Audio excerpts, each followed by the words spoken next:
How to replace the gear oil. Step 1. Open the screw under the box and release the gear oil.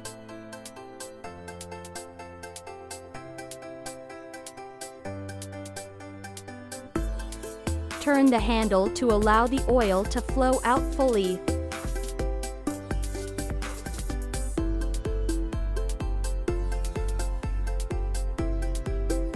Step 2. Tighten the screw and fasten it. Step 3. Open the air hole screw at the top.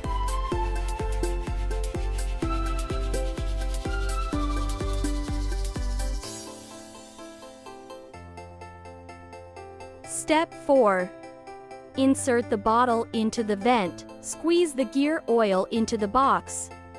Variable gearbox 200 milliliters, ordinary differential gearbox 150 milliliters.